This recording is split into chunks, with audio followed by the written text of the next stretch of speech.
사부, 야학의 등잔불. 일화, 초가야학.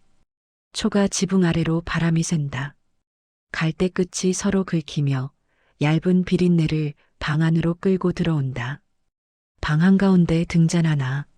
심지 끝이 잠깐 푸르게 떨더니 기름 냄새를 먼저 내뱉고서야 노란 빛을 붙잡는다. 강민우는 책보를 풀지 못한 채 잠시 숨을 고른다. 손등에 핏줄이 도드라진다. 바깥에서 들려오는 건 툭 넘어 바다소리다. 밀물도 썰물도 아닌 그 사이 어정쩡한 물이 둑을 핥는 소리. 사람 목구멍을 긁는 기침이 그 소리 사이로 섞인다. 여그가 맞습니까? 말 끝이 한번 끊긴다. 기침이 먼저 나와서다. 민우는 입술을 손바닥으로 가리고 기침을 안으로 접는다. 접힌 기침이 목 안에서 다시 한번 울컥한다. 방이 좁아 더 크게 들린다. 아이들이 먼저 모인다. 맨발에 흙이 말라붙은 발가락들이 방바닥을 망설이며 밟는다. 어른들은 문 밖에 서서 안을 훑는다. 등잔불이 그들의 눈만 비추고 얼굴은 반쯤 그늘에 묻힌다. 누가 먼저 들어가 앉을지 그것도 눈치다. 민우는 벽 쪽에 기대둔 판때기 하나를 앞으로 끌어당긴다. 장터에서 구해온 듯한 낡은 판이다. 그 위에 숯조각을 올려놓고 손끝으로 가루를 턴다. 손이 깨끗한 편이 아니다. 길먼지, 기침의 습기, 서울 냄새 같은 것이 손에 섞여 있다. 글자 몇 개만 알아도 됩니다. 아이 하나가 웃을 듯 하다가 어른들 눈치를 보고 입을 다문다. 민우는 그걸 본 척 안 한다. 말을 길게 뽑지 않는다. 길게 뽑으면 기침이 끼어든다. 기침이 끼어들면 이 방의 권위는 한 번에 무너진다. 그래서 민우는 말보다 손을 먼저 쓴다. 판때기 위에 한 글자를 적는다. 회원. 글자가 완성되자 등잔불이 그 먹빛을 핥는다.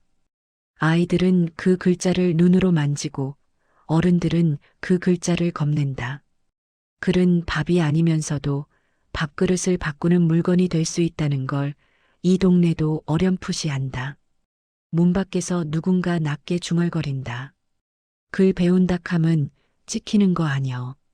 말이 끝나기 전에 바깥 바람이 초가 벽 틈으로 들어와 등잔불을 휘청 흔든다. 민우는 급히 손바닥을 등잔 쪽으로 내밀어 바람을 막는다. 그 순간 기침이 또 튀어나온다. 짧게 그러나 깊게. 아이 하나가 조심스레 묻는다. 선생님, 저 글자 우리 이름도 됩니까? 민우는 잠깐 아이를 본다. 눈동자 안에 바다처럼 묵직한 허기가 있다. 민우는 고개를 끄덕인다. 그 끄덕임이 약속인지 빚인지 아직은 모른다. 됩니다. 다만 여기서 본 건 여기서만. 그 말은 민우 자신에게도 하는 말이다. 그는 책보에서 얇은 공책을 꺼내 무릎 위에 올려놓는다. 공책 첫 장을 넘기려다 멈춘다. 등잔불이 공책 위를 핥는 동안 문 밖에서 또 한 번 바다가 둑을 치는 소리가 난다. 민우는 결국 첫 장을 넘기지 않는다. 대신 공책 표지에 손가락으로 글자 모양만 따라 그린다. 종이는 아직 깨끗하다. 깨끗한 종이는 오래 못 간다. 이 동네에서는 더더욱. 등잔불이 한 번 더 흔들린다. 바람이 아니라 방 안의 숨들이 동시에 움직여서다. 누가 들어오고 누가 나가고 누가 보고만 있을지 그 숨의 계산이 등잔을 흔든다. 민우는 판때기 위 회원 두 글자를 손바닥으로 문지르지 않는다. 지우면 안 된다. 남겨야 한다. 남겨진 것은 언젠가 누군가의 목을 조일 수도 있고 누군가의 밥을 지킬 수도 있다. 그걸 아직은 아무도 확실히 모른다. 다만 등잔불 아래서 글자가 생겼다. 그게 오늘의 변화다. 이화. 문틈의 덕임. 문틈이 얇게 벌어져 있다. 바람이 아니라 사람이 만든 틈이다. 닫아두면 숨이 막히고 열어두면 눈이 붓는다. 덕임은 그 틈 앞에서 한 번 숨을 삼킨다. 숨이 목 안에서 짜게 마른다. 방 안 등잔불이 문틈으로 흘러나온다. 빛이 아니라 냄새가 먼저 나온다. 기름 타는 냄새, 젖은 흙바닥 냄새, 사람들 숨이 섞인 냄새. 덕임의 손등에 붙은 소금가루가 그 냄새에 눅눅해진다. 안에서는 수치 판때기를 긁는 소리가 난다. 긁히는 소리가 뼈를 긁는 것처럼 또렷하다. 그 소리만으로도 덕임은 알 것 같다. 저 안에 적히는 건 그냥 글자가 아니다. 도장 찍힌 종이처럼 사람 목을 조이는 모양이다. 덕임은 문틈 사이로 판때기를 본다. 거기 조금 전 적혔던 회원이 아직 남아있다. 누군가 지우지 않았고 누군가 못 지웠다. 덕임은 그 두 글자를 속으로 한번 읽어본다. 읽는다고 해도 입 밖으로는 못 낸다. 입 밖으로 내면 이 동네 혀들이 먼저 알아차린다. 바깥이 웅성거린다. 누가 지나가며 툭 던진다. 염전일도 바쁜 뒤 저런데 기웃거림은. 덕임은 고개를 조금 숙인다. 발끝으로 흙을 살짝 긁는다. 흙이 아니라 자기가 남긴 흔적을 지우는 버릇이다. 눈에 띄지 않게. 눈에 띄는 순간 판석 같은 자는 이유를 붙인다. 이유는 종이가 되고 종이는 몽둥이가 된다. 안에서 아이 목소리가 들린다.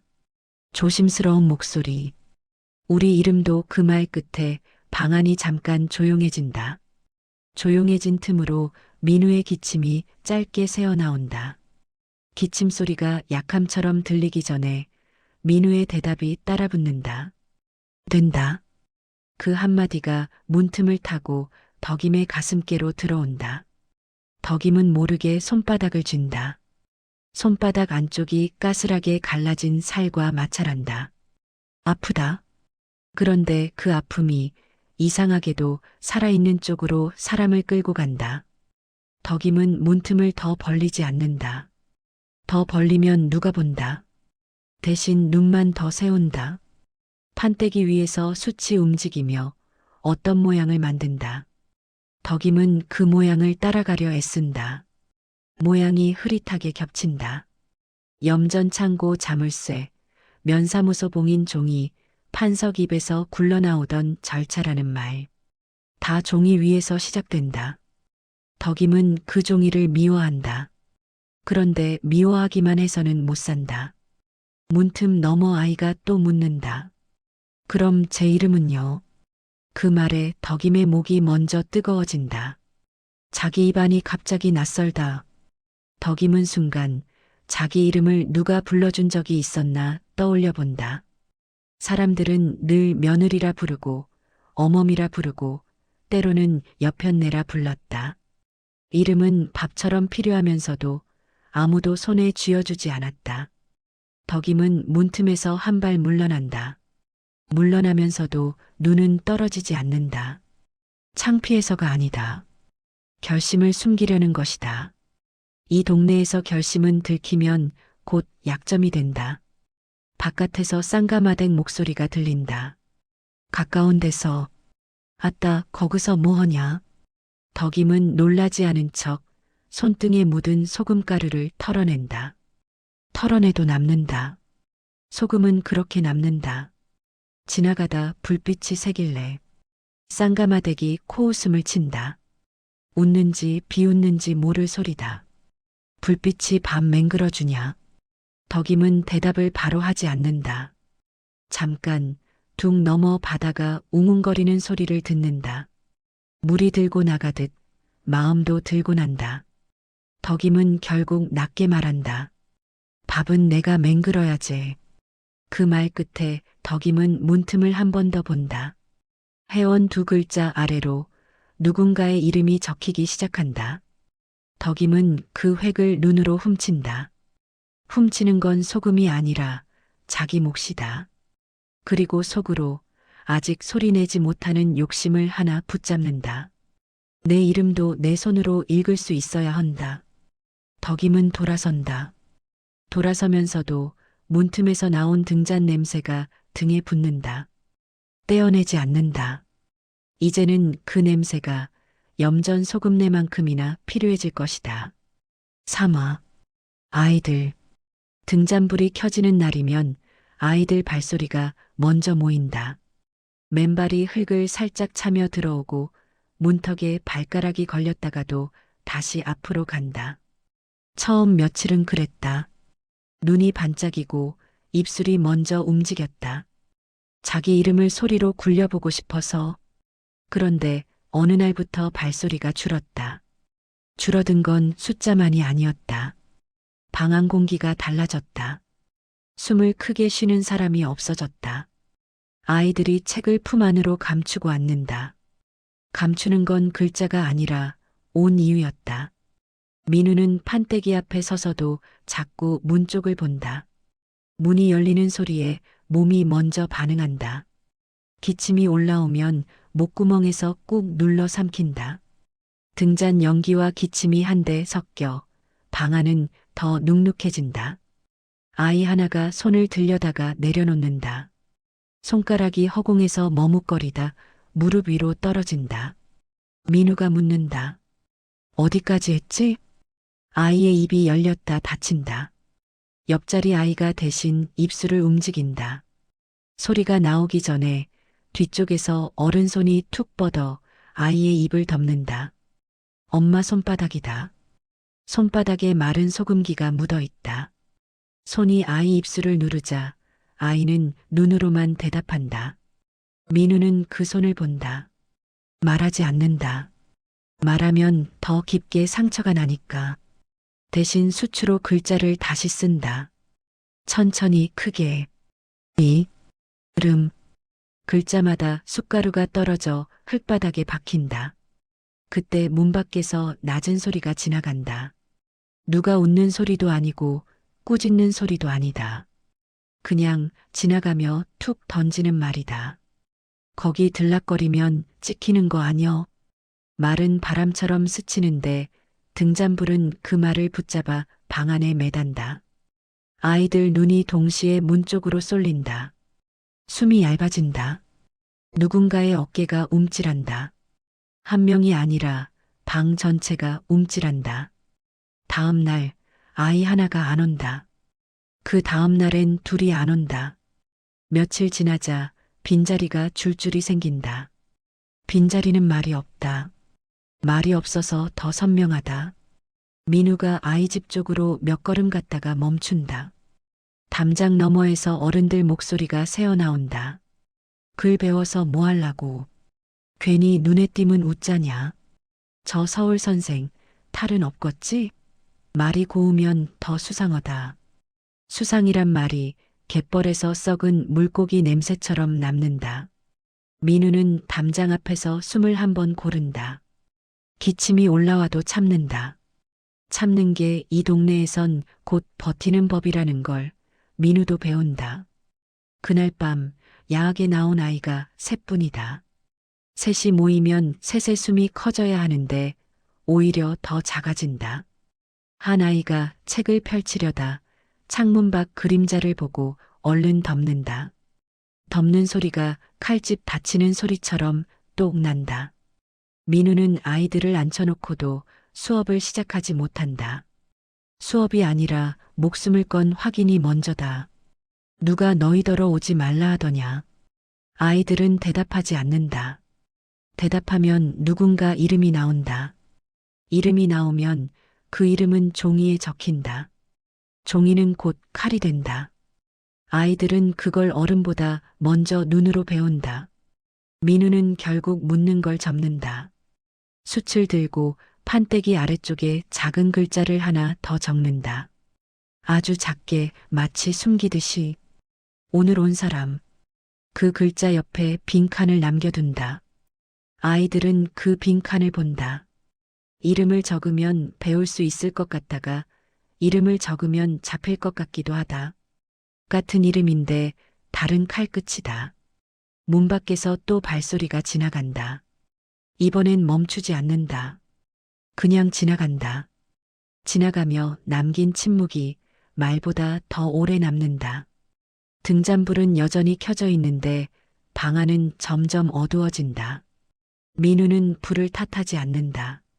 불은 제 일을 한다. 어두워지는 건 사람 쪽이다. 그날 야학이 끝나고 아이들이 나갈 때 한 아이가 민우를 올려다본다. 입술이 떨리다. 겨우 한마디가 나온다. 선생님, 나중에 지워지면 안 돼요? 민우는 대답이 늦는다.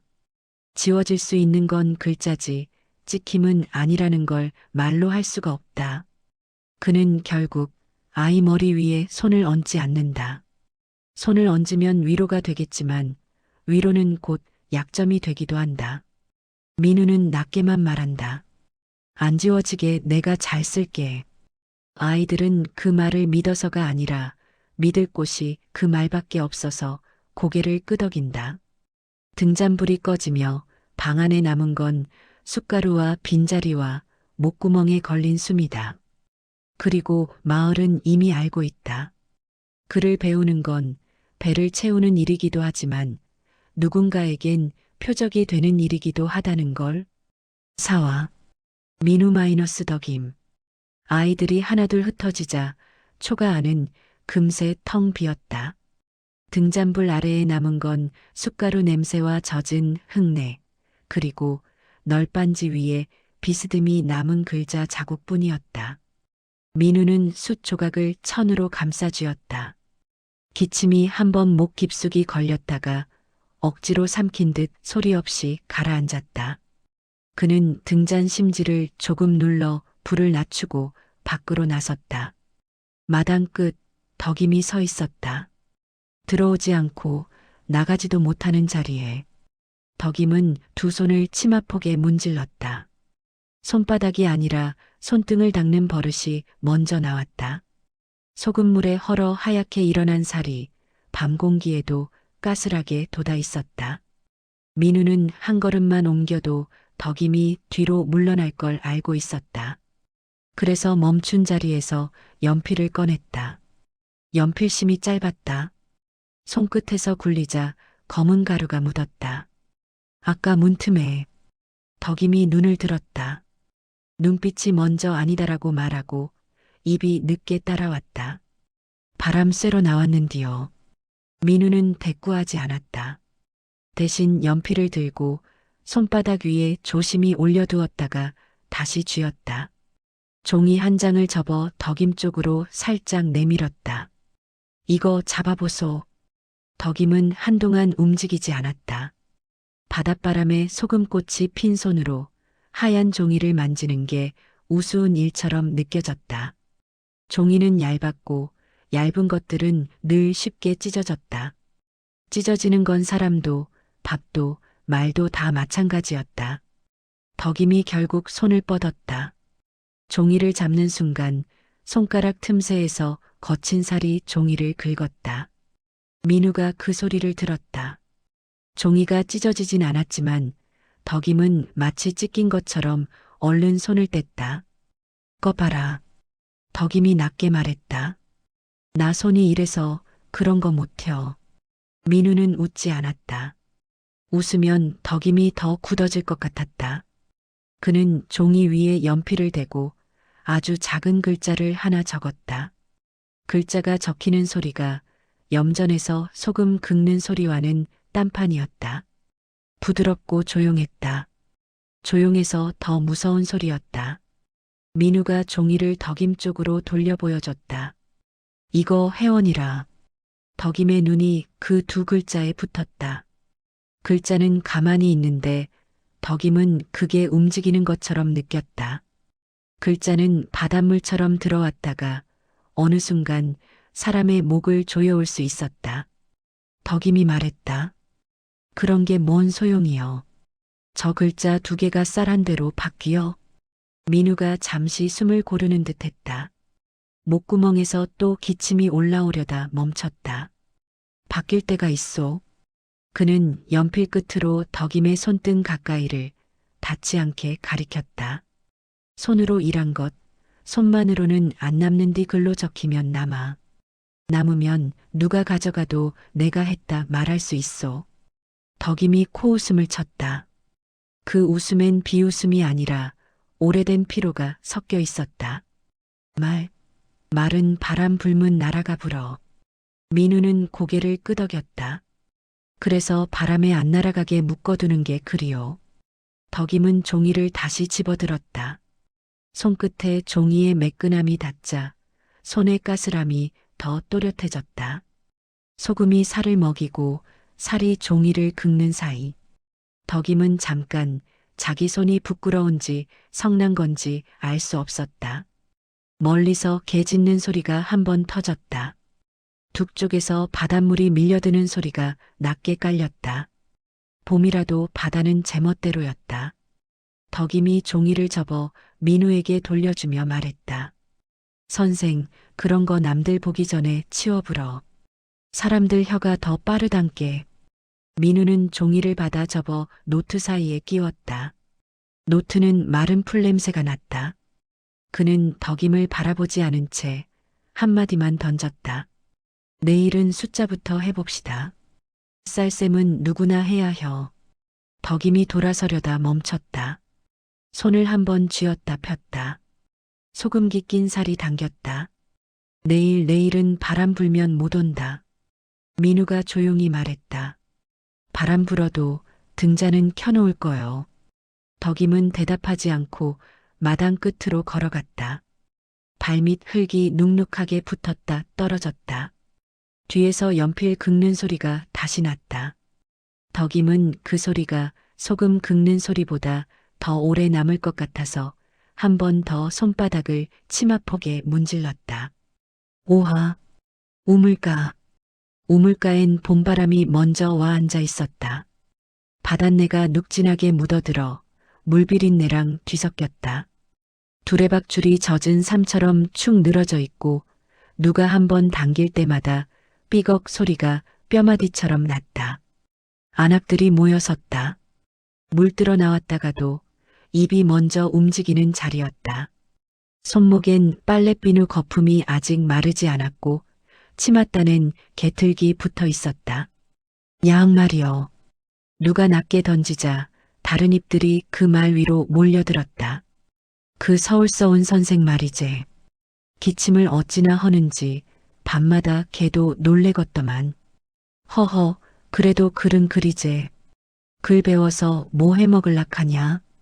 말끝마다 물소리가 끼었다. 두레박이 우물 속으로 떨어졌다가 물을 한가득 품고 올라오며 철컹거렸다. 그때 덕임이 우물가로 들어섰다. 어깨에 물통을 걸쳤고 팔뚝엔 염전바람이 만든 붉은 기운이 얇게 올라와 있었다. 손은 여전했다. 소금물에 불었다가 다시 말라 갈라진 살. 그 틈에 하얀 소금가루가 끼어 있었다. 덕임이 두레박을 잡자 안악들 눈이 손으로 먼저 갔다. 어이구야 손끝에 뭐 묻었네. 한마디가 칼처럼 얇게 날아왔다. 덕임은 손등을 슬쩍 봤다. 손가락 끝에 까만 게 남아 있었다. 등잔 아래에서 쥐었던 연필심 자국. 씻어도 남는 모르는 세계의 때 같은 거. 염전 먼지여. 덕임이 퉁명하게 말했다. 그러자 쌍가마대기 툭 끼어들었다. 웃는 얼굴인데 눈은 웃지 않았다. 염전 먼지가 까만 야잉. 덕임아, 너 글씨도 먼지로 쓰냐? 안악들 사이에서 숨죽인 웃음이 새어나왔다. 웃음이 아니라 확인이었다. 누가 어디까지 알았는지 서로 재보는 소리. 문틈으로 서 있더라. 누가? 덕임이가. 아따, 그 집안이 시방 그런 데를 들락날락혀도 되는겨? 그 선생이 덕임이 손을 잡아봤다더라. 잡았어? 잡았지. 글 가르친다카고. 말이 아니고 물길처럼 퍼졌다. 누가 처음 흘렸는지 모르게 밑에서부터 번졌다.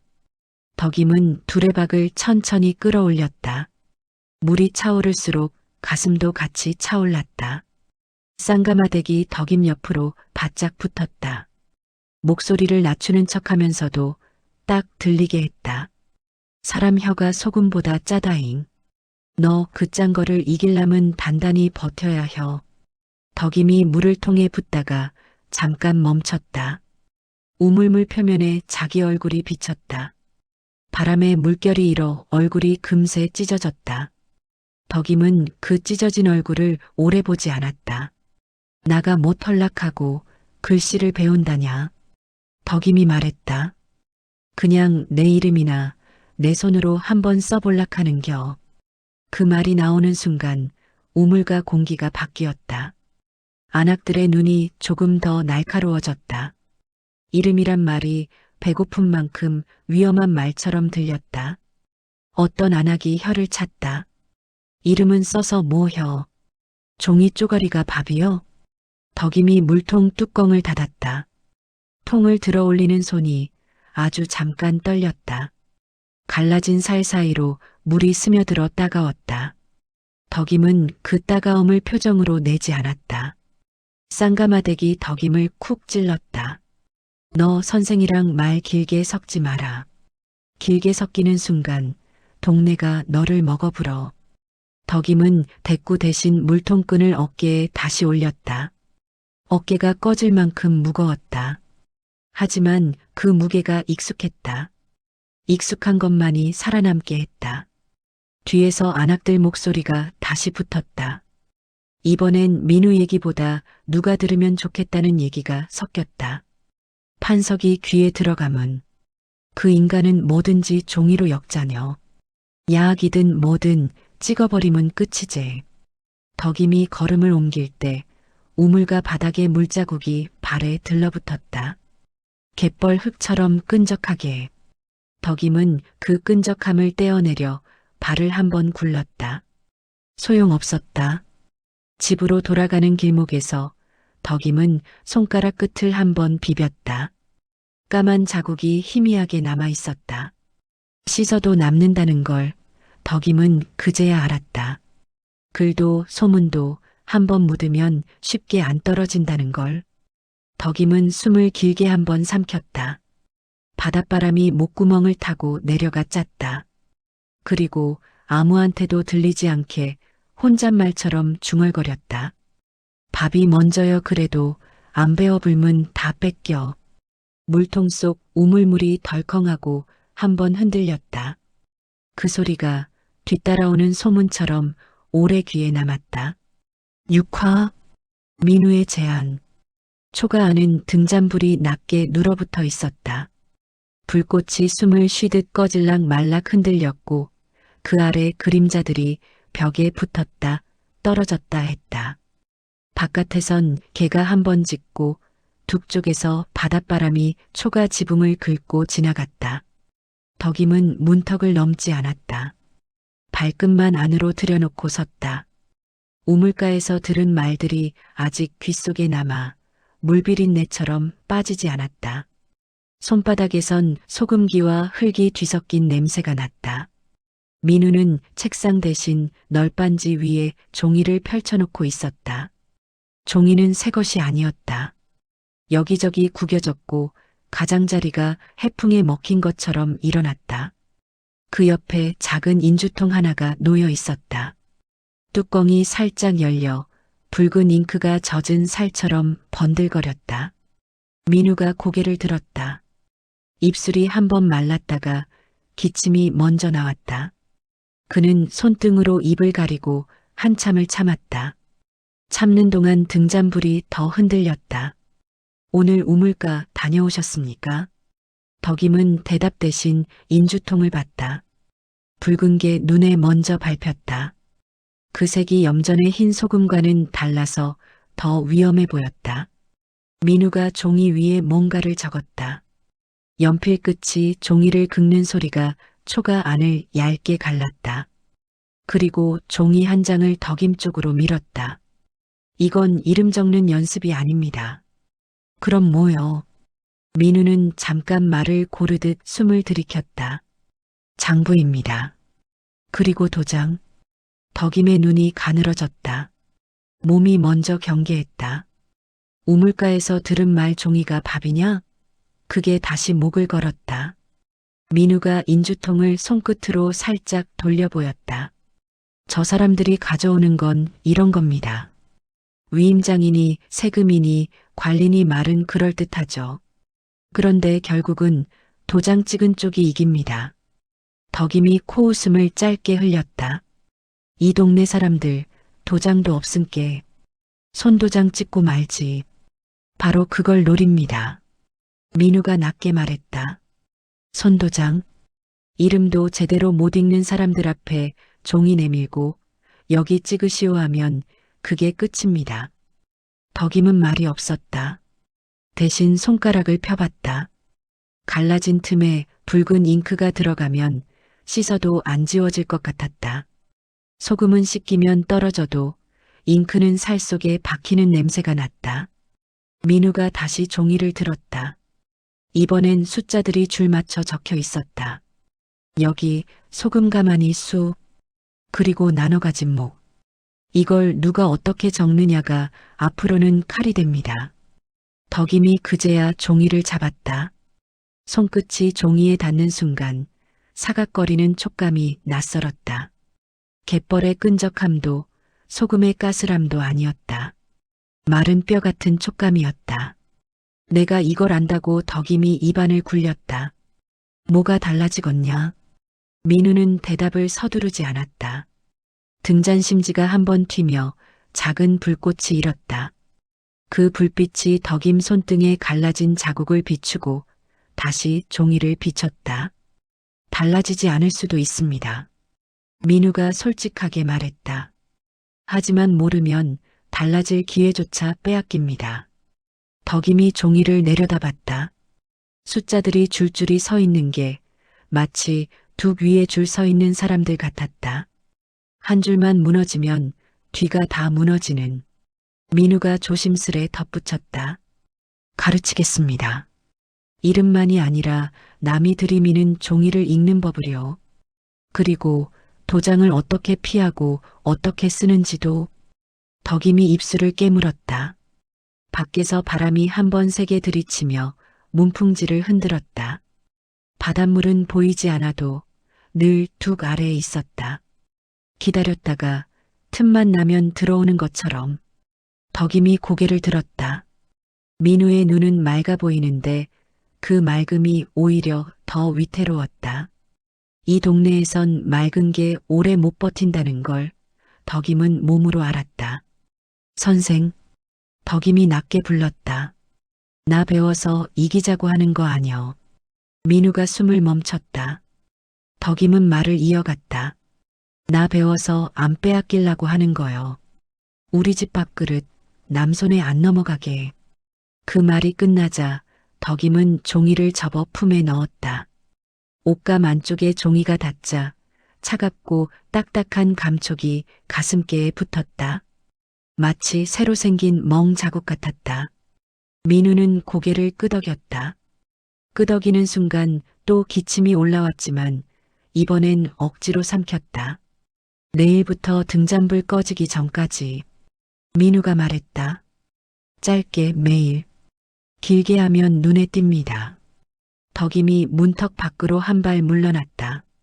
초가박 공기가 더 짰다. 바닷내가 코를 찔렀다. 눈에 띄는 건 덕임이 혼잣말처럼 중얼거렸다.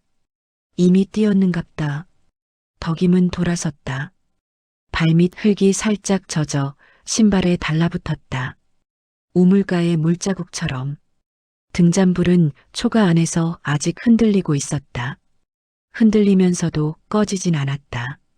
그 불빛이 앞으로의 싸움이 몸만으로 끝나지 않을 거라고 조용히 말하는 것 같았다. 7화. 박주사. 부엌 아궁이 앞에 앉아 손을 비볐다. 불은 다 죽어가는데 재 속 열기만 남아 방바닥을 미지근하게 핥고 있었다. 솥뚜껑을 열면 보리쌀 냄새가 아니라 눅눅한 김 냄새가 먼저 올라왔다. 삶이란 게 늘 그런 순서였다. 방 한쪽 문갑 위에 종이 뭉치가 놓여 있었다. 가장자리가 해풍에 사가 누렇게 말린 종이들이었다. 박 주사는 그 종이들을 손끝으로 툭툭 두드렸다. 손톱 밑에 낀 검은 때가 종이에 묻을까 잠깐 망설이는 척도 했다가 그냥 올렸다. 주사님, 밖에서 누가 작은 소리로 불렀다. 문을 열자 젊은 사내 하나가 서 있었다. 바짓단에 갯벌이 말라붙어 회색 비늘처럼 갈라져 있었다. 뭔 일이여? 사내가 주춤거리며 말을 골랐다. 저 초가에 서울서 온 선생이 그를 갈친다 하던디요. 박 주사의 눈꺼풀이 한번 느리게 내려갔다 올라왔다. 예. 아이들도 모이고 안악들도 문틈으로 기웃댄다 하고 사내는 말끝을 흐렸다. 그 흐림 속에 누가가 묻어 있었다. 박 주사는 그 누가를 굳이 캐묻지 않았다. 이미 냄새가 났다. 우물가에서 퍼지는 말은 대개 제 몸값을 알아서 부풀어 오는 법이었다. 그는 안으로 들어와 문을 반쯤만 닫았다. 바람을 다 막지 않았다. 바람이 들락거리면 사람 말도 들락거리기 마련이라 생각했다. 문갑 위에서 인주통을 꺼냈다. 뚜껑을 여니 붉은 게 눅진하게 번들거렸다. 염전의 흰 것과는 다른 색이었다. 흰 건 햇볕에 마르지만 붉은 건 한번 묻으면 살을 잡고 늘어졌다. 박 주사는 종이 한 장을 펴고 연필을 잡았다. 연필 끝이 종이를 긁는 소리가 아궁이 속 남은 열기처럼 꾸물꾸물 기어나왔다. 야! 그가 입안에서 한번 굴렸다. 사내가 눈치를 봤다. 주사님, 그거 괜찮은 거 맞습니까? 박 주사는 대답 대신 연필로 종이 위에 짧은 줄을 그었다. 줄 하나, 또 하나. 줄이 늘어날수록 마음이 편해지는 얼굴이었다. 줄이 생기면 그 위에 사람을 세울 수 있었다. 괜찮고 말고는 위에서 정해주는 거요. 말은 느릿했지만 끝이 날카로웠다. 허나 위에서 묻기 전에 우리가 알아야 혀. 누가 들락거리는지 무슨 말을 하는지. 사내가 침을 삼켰다. 그 선생이 뭐 딴 얘기도 합니까? 박 주사가 코끝을 한번 찡긋했다. 인주 냄새가 코를 타고 올라왔다. 사람이 모이면 말이 생겨. 말이 생기면 편이 생기지. 그는 종이를 툭 치며 덧붙였다. 그리고 편이 생기면 누군가는 이름을 적게 돼. 사내의 시선이 종이 위로 내려갔다. 아직 이름은 없었다. 줄만 있었다. 그 줄이 더 무서웠다. 박 주사는 손가락으로 인주통 뚜껑을 닫고 종이 뭉치를 반듯하게 맞췄다. 종이 모서리가 탁 맞물리는 소리가 쌀 한 톨 아끼는 소리처럼 딱딱했다. 너는? 그가 사내를 보며 말했다. 아무렇지도 않게 지나가다 들렀다 하고 누가 거기 앉는지 누가 문턱 넘는지 눈에만 담아. 예. 사내가 나가자 박 주사는 문을 닫지 않았다. 바람이 부엌으로 들어와 아궁이 재를 살짝 흩어놓고 지나갔다. 회색 가루가 바닥에 얇게 퍼졌다. 마치 소금처럼. 근데 이건 짰다기보다 탁했다. 그는 뒷곁으로 나가 담벼락에 기대섰다. 멀리 초가 쪽 하늘이 아주 희미하게 밝았다. 불빛이 아니라 사람들이 모인 자리에 기운 같은 것. 박 주사는 혀로 입천장을 한번 훑었다. 말맛을 보는 버릇이었다. 그리고 혼잣말처럼 낮게 뱉었다. 그리 밥은 아니제. 잠깐 뜸을 들이고 한마디를 더 붙였다. 허나 밥그릇은 그리 뒤집는 법이요. 그는 소매 안쪽에 종이 한 장을 접어 넣었다. 종이가 팔목에 닿는 감촉이 차고 매끈했다. 갯벌처럼 달라붙지도 소금처럼 까슬지도 않았다. 대신 사람을 오래 붙들 감촉이었다. 박 주사는 뒷곁 흙을 발로 한번 눌러 단단함을 확인하고는 천천히 집 안으로 들어갔다. 이제부터 야학은 공부가 아니라 일이 될 판이었다. 자기한테도 남들한테도. 팔아. 덕임집. 문을 여니 눅눅한 숨부터 맞았다. 바닷바람이 끊긴 집안은 젖은 이불 냄새와 묵은 장독 냄새가 한데 엉겨 있었다. 덕임은 발 뒤꿈치로 문턱을 한번 눌러 닫고 품 안쪽을 먼저 손으로 짚었다. 종이가 거기 있었다. 얇은 게 살에 붙어 괜히 티가 났다. 부엌 쪽에서 시어머니가 기침인지 한숨인지 모를 소리를 냈다. 왔냐? 대답하기 전에 덕임은 솥을 봤다. 뚜껑 위에 맺힌 물방울이 뚝뚝 떨어져 제 위에 작은 구멍을 냈다. 밥 냄새는 없었다. 덕임이 젖은 소매로 이마를 한번 훔치자 소금기 섞인 땀이 눈으로 흘러들어왔다. 따가웠다. 아이 목소리가 방 안쪽에서 났다. 엄마 배고파? 그 말이 공중에 떠 있다가 시어머니 쪽으로 천천히 굴러갔다. 시어머니는 그 말만 기다린 사람처럼 혀를 차며 말했다. 배고프제? 배고픈 뒤 그리 밥이냐? 덕임은 손을 씻으려고 물동이로 갔다. 바가지로 물을 떠 손등부터 부었다. 물이 손바닥 갈라진 틈으로 파고들며 쑤셨다.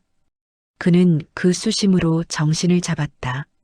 시어머니가 방바닥에 앉아 마른 고추 꼭지를 만지작거리고 있었다. 손이 떨리는 건 나이 탓인지 굶주림 탓인지 알 수 없었다. 아까 우물 가서 들었는데 시어머니가 고개도 안 들고 말을 이었다. 사람들이 그러더라. 너 선생이랑 붙어 댕긴다 카대. 덕임의 손이 물동이 위에서 멈췄다. 바가지 끝에서 물이 똑똑 떨어져 바닥에 작은 웅덩이를 만들었다. 그 웅덩이에 잿가루가 흘러들어 금세 탁해졌다. 붙어 댕기긴. 덕임이 낮게 말했다. 문틈으로 서 있었던 거요. 시어머니가 그제야 덕임을 봤다. 눈이 매서운 게 아니라 겁에 찌든 눈이었다. 겁은 늘 사람을 날카롭게 만들었다. 문틈이든 뭐든 그걸 누가 알아주냐. 시어머니가 고추 꼭지를 탁 내려놓았다. 이 동네는 혀가 먼저 살고 사람은 나중에 산다. 찍힘은 끝이요. 덕임은 입술 안쪽을 깨물었다. 말이 나오려다 삼켜졌다. 대신 그는 부엌 선반 아래에서 마른 보리 한 줌을 꺼냈다. 손가락 사이로 보리알이 굴러떨어지며 소리를 냈다. 소금가루처럼 사각사각하지는 않고 퍽퍽했다. 아이 쪽에서 발소리가 났다. 아이가 문턱까지 나와 덕임 손을 쳐다봤다. 엄마, 그거 밥이야? 덕임은 아이 머리를 한번 쓸어주려다 손에 밴 소금기 때문에 멈췄다. 아이 머리카락에 소금이 묻으면 더 까칠해질 것 같았다. 덕임은 손을 무릎에 문질러 털고 아이를 가까이 불렀다. 밥은 아니여. 그가 아이에게만 들리게 말했다. 근디 밥으로 바꿀 수 있는 거. 시어머니가 그 말을 놓치지 않았다. 바꿀 수 있는 거? 비웃음이 아니라 더 큰 겁이 섞였다. 그 바꿀 수 있는 거 남들도 바꿔 먹으려고 달려든다. 너만 아냐. 덕임은 품 안쪽을 다시 한번 눌렀다. 종이가 살에 닿았다. 그 감촉이 이상하게도 든든했다. 동시에 무거웠다. 소금 가마니처럼. 나도 안다. 덕임이 말했다. 목소리가 마르지 않게 단단하게. 근디 모르는 거는 더 쉽게 뺏기더라. 시어머니가 입을 벌리려다 닫았다. 말이 없어진 대신 방 안이 더 좁아졌다. 덕임은 그 좁음 속에서 솥에 보리를 붓고 물을 더했다. 보리알이 물 위에 떴다가 가라앉았다. 뜨는 게 있고 가라앉는 게 있었다. 사람도 그랬다. 밖에서 누군가 지나가며 웃는 소리가 났다. 덕임은 그 소리가 자기 집 담벼락을 긁고 지나가는 것처럼 느꼈다. 시어머니가 다시 말했다. 밖에서 말라면 안에서도 숨을 곳이 없어진다. 그리고 한마디를 더했다. 너 혼자만 사는 집이 아니여. 덕임은 솥뚜껑을 덮었다. 뚜껑이 닫히는 소리가 방 안의 말들을 잠깐 눌렀다. 그는 시어머니를 똑바로 보지 않았다. 대신 아이 손을 잡았다. 손이 작고 따뜻했다. 이 손 하나 때문에 종이가 살에 붙어도 떼지 못했다. 알아. 덕임이 짧게 말했다. 그래서 더 배워야 혀. 시어머니가 고개를 돌렸다. 눈가가 젖었는지 아닌지 덕임은 확인하지 않았다. 확인하는 순간 자기가 흔들릴 것 같았다. 아이만 덕임을 올려다봤다. 엄마, 나도 배워? 덕임은 아이의 손을 더 세게 쥐었다. 너는 배고픈 거부터 채우고. 그 말이 끝나자마자 솥 안에서 물이 끓기 시작했다. 뽀글뽀글. 작은 소리가 방 안을 채웠다. 그 소리가 밥은 아니었지만 밥처럼 사람을 버티게 했다. 구아. 염전. 염전 바닥은 늘 젖어 있었다. 햇빛이 올라와도 물기가 먼저 버텼고 그 위에 소금이 얇게 앉았다. 덕임은 신발이 갯벌처럼 들러붙는 소리를 내며 걸었다. 발끝이 무거우면 마음도 같이 무거워졌다. 가만히가 줄지어 놓인 창고 앞에서 안악들이 서로 눈을 주고받았다. 말은 없었지만 덕임이 지나가면 숨이 한 번씩 멈췄다. 우물가 혀끝이 여기까지 따라온 모양이었다. 덕임은 그 시선을 등으로 받으며 가만히 입구를 풀었다. 가스란 소금이 손등에 묻어 갈라진 틈으로 파고들었다. 따가운 게 아니라 오래된 상처를 다시 확인하는 기분이었다. 여그가 오늘 거요. 뒤에서 낮고 매끈한 목소리가 들렸다. 기침이 따라붙지 않으려다 결국 붙어 나왔다. 덕임은 돌아보지 않고 고개만 끄덕였다. 민우는 염전 바닥에 앉을 형편이 아닌 사람처럼 보이면서도 의외로 땅을 잘 봤다. 땅을 보는 사람은 사람이 뺏기는 방식도 잘 봤다. 민우가 얇은 공책을 펼쳤다. 종이 가장자리가 바람에 들썩였다. 덕임은 그 종이를 보는 순간 집에서 품 안을 눌렀던 감촉이 떠올랐다. 종이가 살에 붙는 느낌, 든든하고 불안한 느낌. 이쪽이 나온 양이요. 민우가 연필 끝으로 칸을 짚었다. 이쪽이 나간 양. 덕임은 무릎을 꿇고 앉았다. 손에 남은 소금기를 바지에 한번 털고 연필을 잡았다. 연필은 나처럼 익숙하지 않았다. 손가락 사이에서 미끄러졌다. 덕임은 다시 힘을 줬다. 손톱 밑으로 소금이 박혀 검은 줄이 생겼다. 민우가 숫자를 말했다. 덕임은 소리로 외우지 않았다. 소리는 바람에 날아갔다. 대신 칸을 세고 점을 찍었다. 점 하나가 자기 몫이라면 점 하나가 사라지는 것도 눈에 보일 터였다. 이건 합이요. 민우가 말했다. 합이 틀리면 누가 가져간 겁니다. 그 말이 덕임의 목덜미를 쓸고 지나갔다. 가져간다는 말이 소금보다 짰다. 덕임은 연필을 꾹 눌러 숫자를 적었다. 종이가 움푹 들어갔다. 종이는 소리도 안 내고 눌렸다.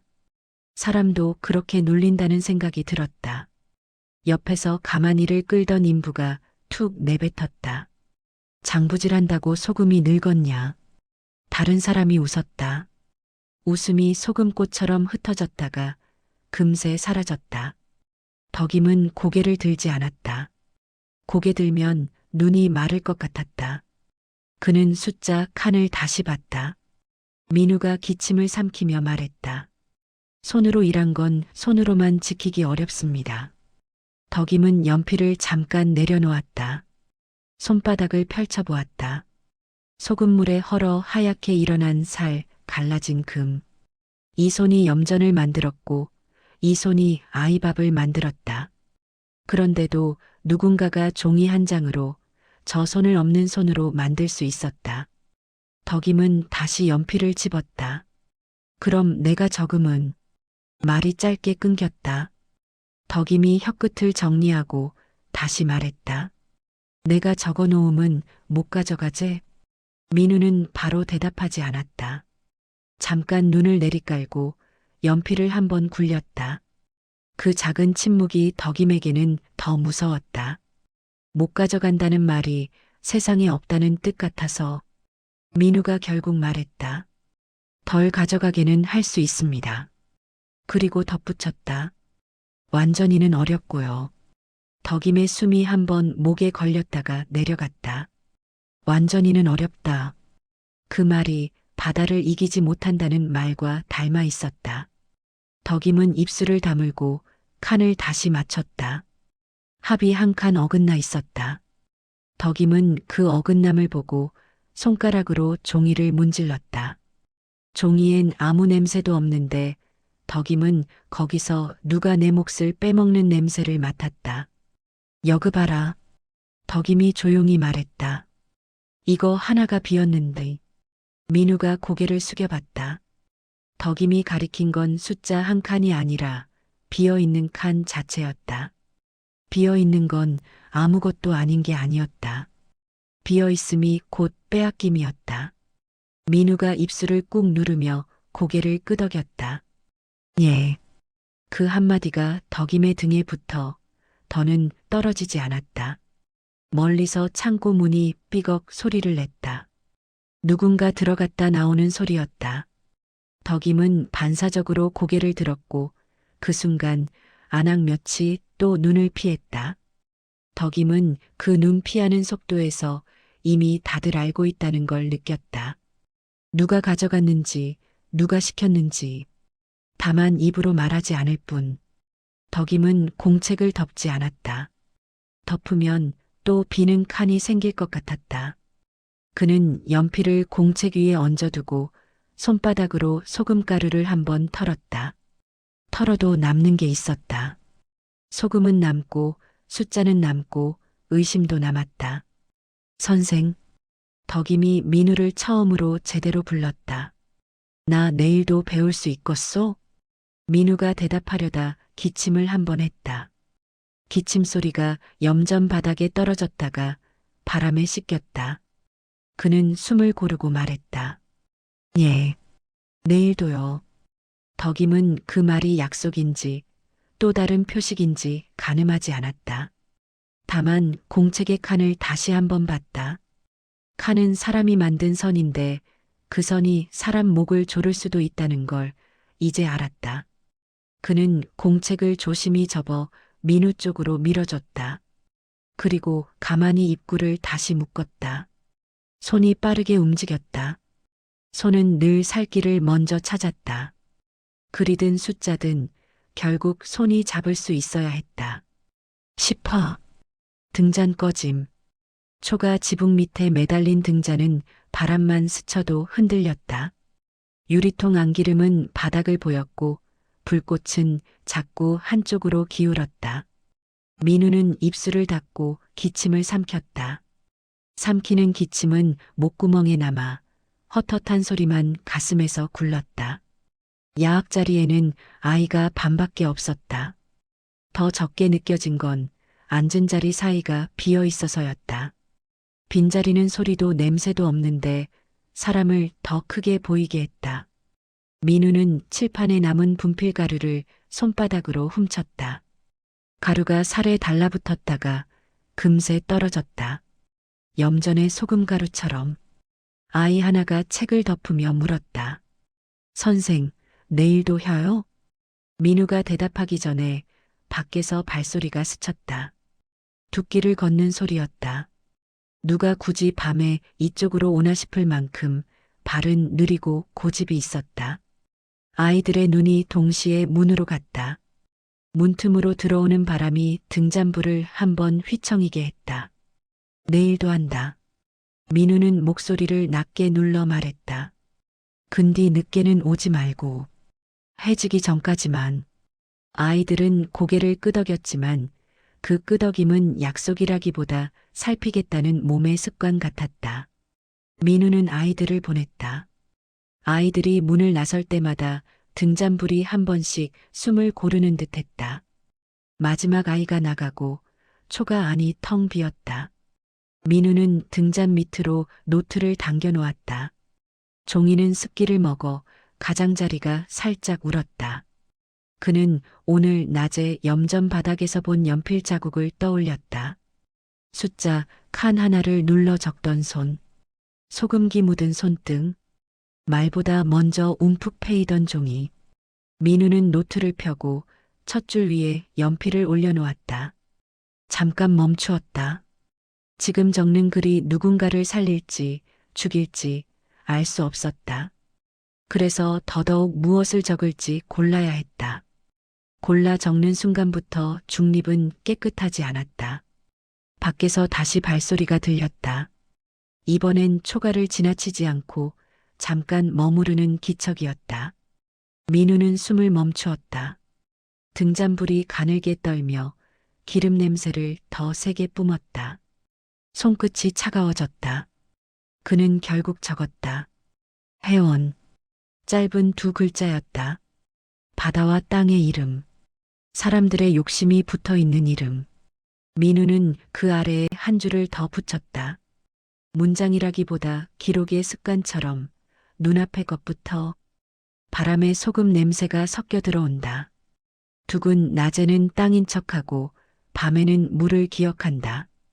연필 끝이 종이를 긁는 소리가 초가 안에서 유난히 컸다. 민우는 글자를 더 이어가려다 기침이 올라오는 걸 느꼈다. 그는 기침을 입안에서 부수고 혀로 눌렀다. 눌러도 남는 게 있었다. 등잔불이 한번 크게 흔들렸다. 불꽃이 유리 안에서 푹 꺼졌다가 다시 살아나는 듯 하더니 이번엔 아주 얇아졌다. 민우가 손을 뻗어 등잔 받침을 살짝 돌리는 순간 바깥 바람이 문틈으로 깊게 밀려들었다. 불이 꺼졌다. 초가 안은 순식간에 까맣게 가라앉았다. 어둠은 조용히 덮였고 그 덮임이 더 무거웠다. 민우는 한동안 움직이지 않았다. 어둠 속에서도 노트의 흰 면이 어렴풋이 떠오르는 것 같았다. 방금 적은 두 글자가 어둠 속에서 더 선명하게 남는 느낌이었다. 밖에서 발소리가 다시 움직였다. 멀어지는 소리였다. 둑길의 바람이 그 소리를 쓸어갔다. 민우는 노트를 천천히 덮었다. 덮는 손등에 낮에 묻었던 분필가루가 아직 남아 있었다. 그는 노트를 품 안으로 넣었다. 종이가 살에 붙는 느낌이 들었다. 든든함이 아니라 눌림이었다. 민우는 어둠 속에서 숨을 내쉬었다. 숨끝에 소금 냄새가 섞여 나왔다.